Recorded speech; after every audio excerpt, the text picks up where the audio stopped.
दिल्ली में प्रदूषण खतरनाक स्तर पर बना हुआ है। जहरीली हवा ने लोगों का घर से निकलना मुश्किल कर दिया है। डॉक्टर भी मान रहे हैं कि यह स्थिति सेहत के लिहाज से काफी चिंताजनक है।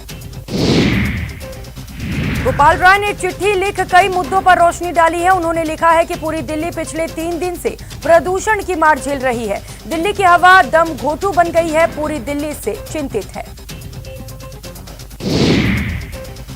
अखिलेश यादव ने रविवार को पूर्वांचल एक्सप्रेसवे के उद्घाटन पर पीएम मोदी और सीएम योगी आदित्यनाथ पर तंज कसा। अखिलेश ने कहा कि पूर्वांचल एक्सप्रेसवे आगरा लखनऊ एक्सप्रेसवे से अच्छा नहीं है। आगरा लखनऊ एक्सप्रेसवे में गाड़ी पर चाय का कप भी रख दो तो नहीं गिरता, लेकिन पूर्वांचल एक्सप्रेसवे में कमर दर्द होने लगता है।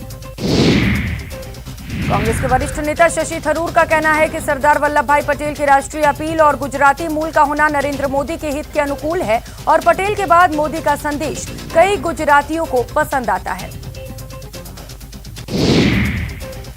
तिरुवनंतपुरम के सांसद थरूर का मानना है कि मोदी ने चतुराई से घरेलू राजनीतिक गणना की। खुद को प्रतिष्ठित गुजरातियों महात्मा गांधी और पटेल के आवरण में लपेटे से उनकी आभा कुछ बढ़ जाएगी। शिवसेना सांसद संजय राउत ने रविवार को भारतीय जनता पार्टी पर कटाक्ष करते हुए सवाल किया कि क्या केंद्र सरकार ने जेलों और केंद्रीय जांच एजेंसियों का निजीकरण कर दिया है। बीजेपी की राष्ट्रीय कार्यकारिणी की बैठक में 2022 में होने वाले आगामी विधानसभा चुनाव पर चर्चा हुई। इसके अलावा जम्मू कश्मीर, आर्टिकल 370, किसान, पश्चिम बंगाल में चुनावी हिंसा को लेकर भी चर्चा की गई। बैठक में प्रधानमंत्री नरेंद्र मोदी, गृह मंत्री अमित शाह, भाजपा अध्यक्ष जेपी नड्डा, केंद्रीय मंत्री पीयूष गोयल, धर्मेंद्र प्रधान, निर्मला सीतारमण, एस जयशंकर, अनुराग ठाकुर, मुख्तार अब्बास नकवी, यूपी के सीएम योगी आदित्यनाथ समेत अन्य नेता शामिल हुए। वहीं भाजपा के वरिष्ठ नेता लालकृष्ण आडवाणी और मुरली मनोहर जोशी ने वर्चुअली हिस्सा लिया। प्रधानमंत्री नरेंद्र मोदी ने बीजेपी की राष्ट्रीय कार्यकारिणी की बैठक को संबोधित किया। इस दौरान उन्होंने कहा कि सेवा ही सबसे बड़ी पूजा है। पीएम ने कहा, इस कोरोना काल में कार्यकर्ताओं ने सेवा की नई संस्कृति और शुरुआत की है।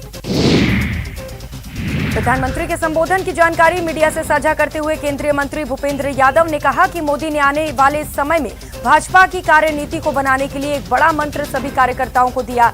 उन्होंने कहा कि प्रधानमंत्री ने कहा कि भाजपा के कार्यकर्ताओं को सामान्य आदमी के मन के विश्वास का सेतु बनाना चाहिए।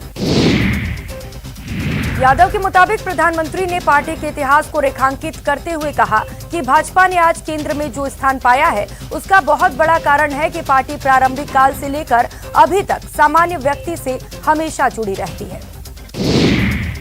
प्रधानमंत्री मोदी से पहले बीजेपी अध्यक्ष जेपी नड्डा ने बीजेपी के राष्ट्रीय कार्यकारिणी को संबोधित किया। उन्होंने उत्तर प्रदेश और पंजाब समेत 5 राज्यों में अगले साल की शुरुआत में होने वाले विधानसभा चुनावों में पार्टी के पक्ष में माहौल तैयार करने और संगठन को मजबूत करने के लिए लक्ष्य निर्धारित किए। वहीं धर्मेंद्र प्रधान ने कार्यकारिणी को संबोधित करते हुए कहा कि पीएम मोदी की प्रशासनिक पहल को विकासशील देश और विकसित देश उनकी सराहना करते हैं। कोरोना काल में बेहतरीन काम की सभी ने सराहना की। कांग्रेस के पूर्व अध्यक्ष राहुल गांधी ने देश में तेजी से बढ़ रही गरीबी की एक सर्वे रिपोर्ट शेयर करते हुए केंद्र पर एक बार फिर निशाना साधा। उन्होंने कहा, जो पहले मध्यम वर्ग थे वे अब गरीब हैं, जो पहले गरीब थे अब कुचले जा रहे हैं।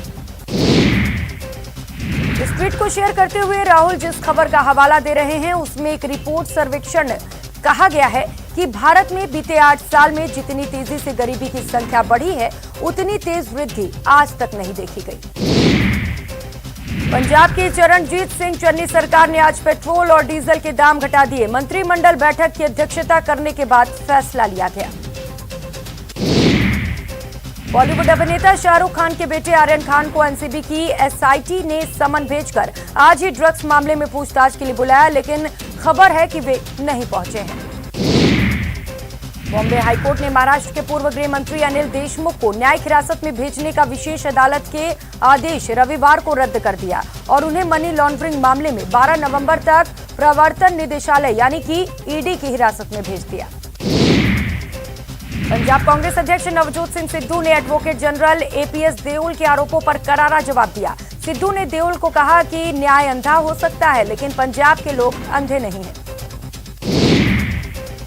किसान आंदोलन के मामले में मेघालय के राज्यपाल सत्यपाल मलिक ने एक बार फिर केंद्र सरकार के रवैये की आलोचना की। राज्यपाल ने कृषि कानूनों के विरोध में आंदोलन कर रहे किसानों की मांगों को समर्थन देते हुए केंद्र से किसानों से सहानुभूतिपूर्वक वार्ता करने का आग्रह किया। त्योहारों के दौरान हुए आवागमन के बाद सीएम गहलोत ने कोरोना को लेकर ट्वीट कर लोगों से कोविड प्रोटोकॉल का पालन करने की अपील की। सीएम ने कोविड प्रोटोकॉल जैसे मास्क, सोशल डिस्टेंसिंग, हाथ धोना इत्यादि का सख्ती से पालन करने को कहा।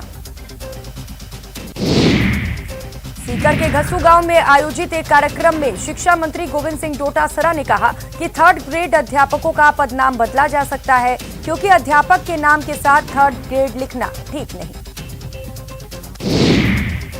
पूर्व मंत्री व विधायक अजमेर विधायक वसुदेव देवनानी पेट्रोल डीजल की कीमतों को लेकर गहलोत सरकार पर बरसे।